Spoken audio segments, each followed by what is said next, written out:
you walk in. Yeah, but exactly. the whole film's almost your entire point of view, right? Yeah, for the most part. That's one of the things that we kind of talked about when we were writing the script is like how much of it is just Seth's perception and how he kind of ignores a lot of these really big red flags because he thinks that he can connect with his like last remaining family member. Yeah, so the first question I obviously want to ask was because you're listed as story by as well as all, and I mean, so many questions. Also, I see, you watch it and it looks like this really big film, Yeah. but then you watch the Thank you. credits and it looks like family. Yeah. So, I mean, as our credits roll, you'll see like, in particular, our special effects coordinator, Phil Adams, he also did hair and makeup.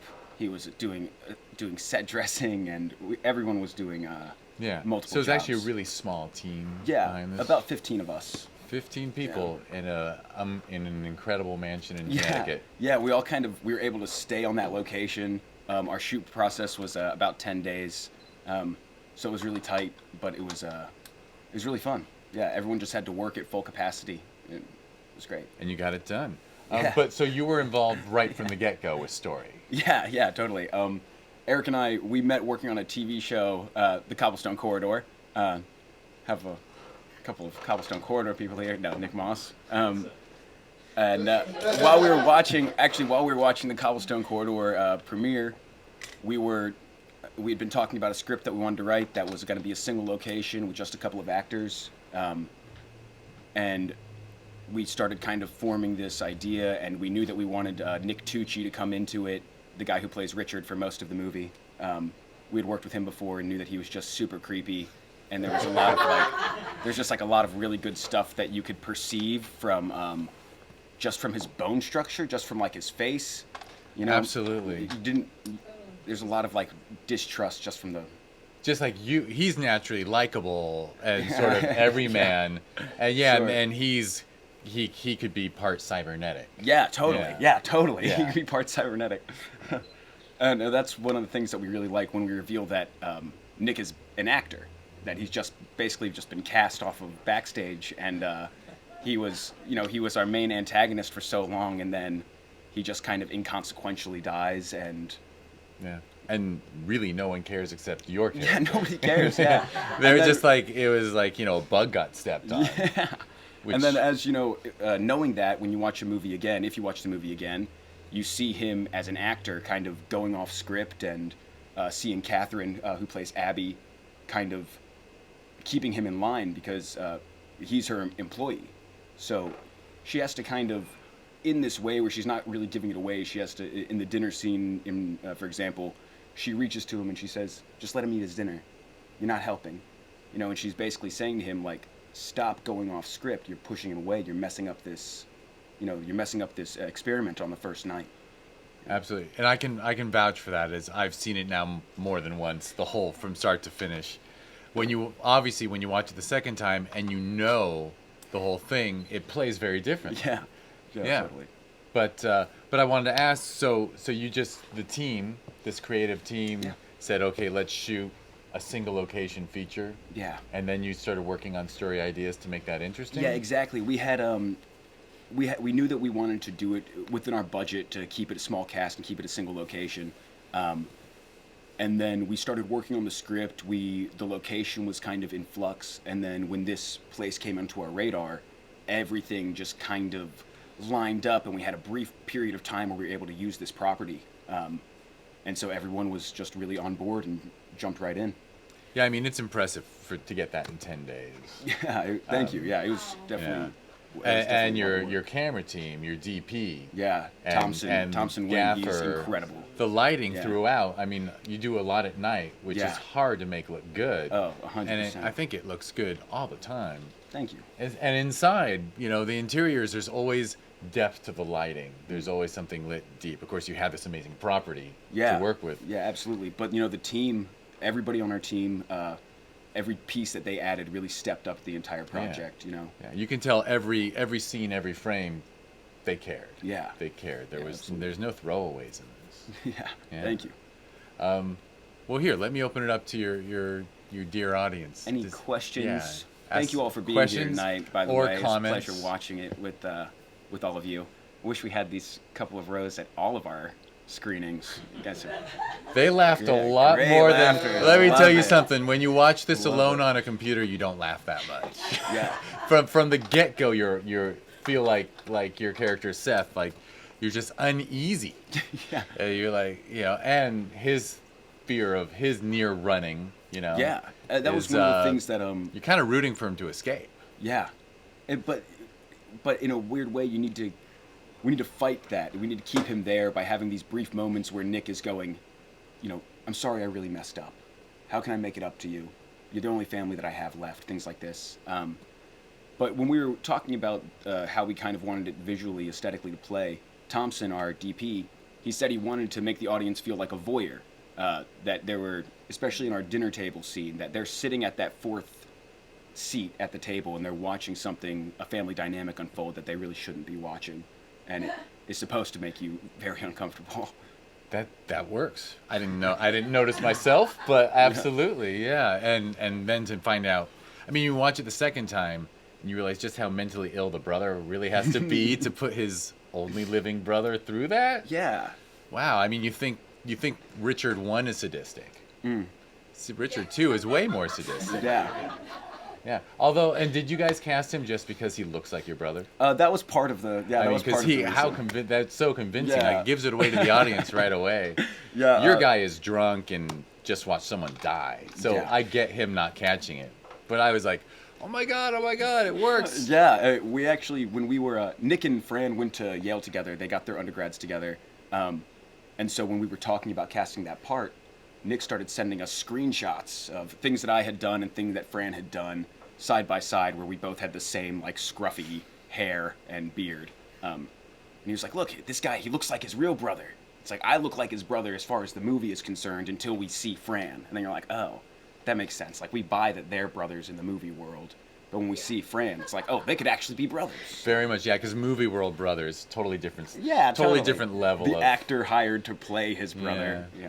Yeah, just like the person hired to act as the younger person of someone who never looks like them. Yeah.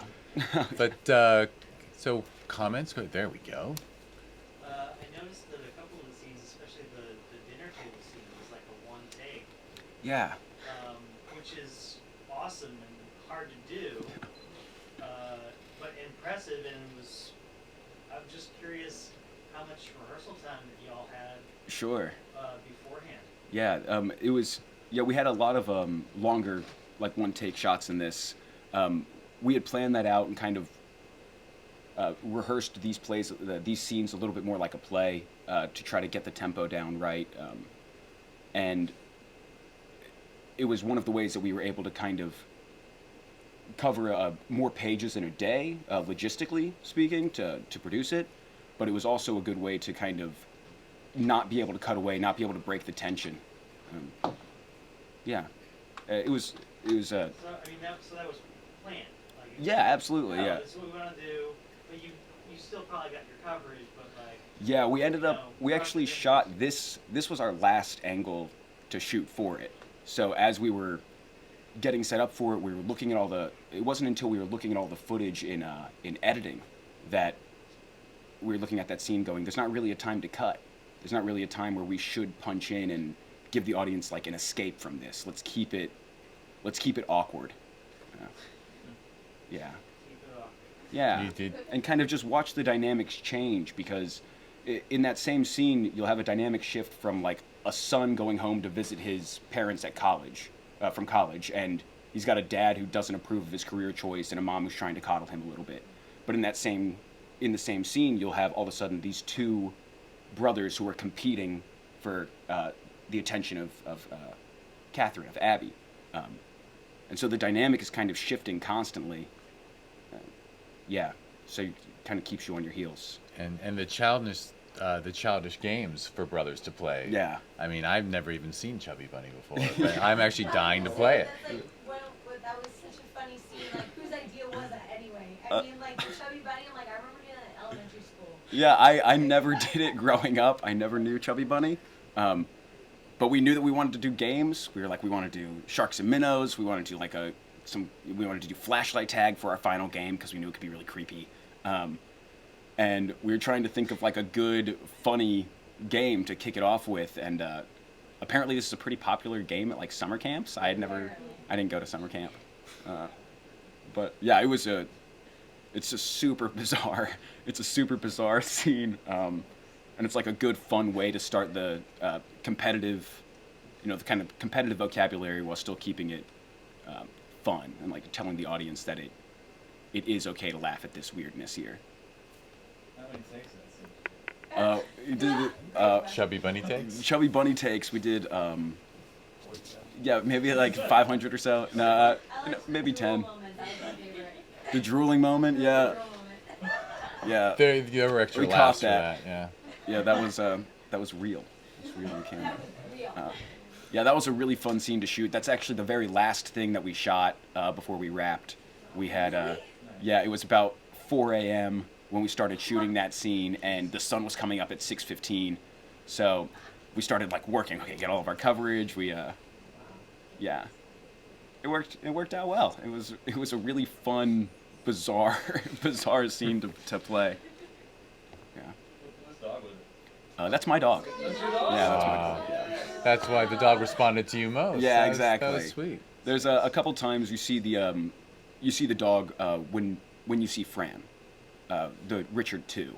So at the beginning or towards the beginning when we see all the gardeners in the yard, one of the gardeners as we're walking over the hill is Fran, who's about he's maybe a foot away from Seth at that time, and so we kind of are associating that dog in his proximity. So we're like, what the fuck is with this dog? Why is it showing up? And it's supposed to kind of be a physical extension of Fran. I'm just replaying the whole movie in my head now. When he goes into the pool with the hearing aid, Yeah. is the hearing aid meant to be like him speaking into him? Ah, very observant of you, Very Ben. much. That's what I Yeah. That is that is something that we're playing at. That there's communication going on, not only directly from Richard in the cabin, but from Catherine as well, from Abby, as she's trying to kind of keep everybody on track and also give her client Richard, who's in the cabin, kind of give him an insight into his family that he's paying for. Yeah, exactly. Yeah, when you watch it again too, but also when you put it together, it is when you ask yourself, well, how does he know all these facts about his life? And the answer is the real Richard is whispering, when I saw you, when your Yeah. mom died, when my mom died, Absolutely. when my wife died. Yeah, and so, it's in my mind, it's something that they have relatively rehearsed. Yeah. That when you go in the opening scene, the props that are laid out, the beers that are laid out, the set is dressed.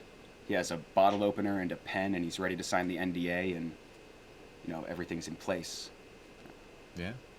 Yeah, her character's honest with him about her career in a way. Yeah. Like she says, I do these customized experiences. Yeah, personalized Yeah. experiences. Yeah. Of which he's a little lab rat. Anybody else? I'll add that oh yeah, there you go. I noticed the telephone pole wall throughout the set where it goes off scripts. Yeah. Correct, so I don't know if she was right or he was right, but they. Yeah, no, there are a couple of things like that where there's small details that are changed. Abby has a line in the cabin where she says, details were changed for the sake of the dramatization, but you've been interacting with your brother all weekend for the most part. And Fran, when he specifies about the winding roads and wouldn't want you to get pinned against a telephone pole, he's taking a lot of the same details from the story that we've heard about how his wife died. We also noticed that Richard 1 is not wearing a wedding ring, and Richard 2 is, and that there are maybe some more, there's some more incentive for why right now Fran has decided to bring Seth up. So, sorry, I know you're a producer on the project, so Yeah. I'll ask you some producer stuff. Cool. The cinematography is great. The production design is great. Like any and all money you spent on this is clearly on the screen. It looks fantastic. I'm not going to ask you for any specific numbers as far as your budget. I'm just kind of curious as to where the money came from. Yeah. Special sauce. Yeah, I mean, the money, there wasn't, we made it for less than an ultra low budget SAG contract. So a lot of it wasn't a very big budget. A lot of what we were kind of bartering with was a percentage of our LLC. So as we were working, we knew we had a lot of crew that was really going to help bring our project to the next level, and we couldn't afford them. So what we did was offer them a % or 2% of our LLC on the back end, so that if we do end up making back the very little budget that we spent, everyone that's involved will have a vested interest in, will have a vested stake and actually be able to make more money. So, in short, the only reason we were really able to make it is because we had a really good team of people that wanted to get behind us and just kind of help support us in any way that they could and be involved with it. Was the location one of the biggest expenses, or did you manage to wing that? Like, was that someone's grandparents? Yeah, the location, we had an inn at this property that basically had like a little under 2 weeks that was like available between when one family moved out and another family was moving in, and we had an ability to kind of get there and shoot. That's why we had a 10-day shoot process, and that was like obviously one of the things that really was able to help set us up. You know, his feature plays tomorrow. It's wonderful. At 4 p.m. And at 4 p.m. Yes, sir. His feature played last year, and I got to tell, I'm sure everyone would love that. That's just such an amazing location. You guys were so smart to use that. Yeah, thank you. That's it. You know, the skill, the acting, the writing, everything is wonderful, and then you give it this setting that is just massive production value. Yeah. You know? Yeah, totally. I'm sure, you know, knock on wood, as you take it out there, that LLC is going to benefit everyone who is involved because the production value's there. Yeah, we hope so. Yeah. Yeah, thanks, Jeff. I'm a fan. Anybody else? All right. Well, we were supposed to finish 10 minutes ago, so we're not so bad. All Only right. 10 minutes over. Well, thanks for being here, guys. Thank you for coming. Yeah, thank you. Thanks. I'm glad you could make it.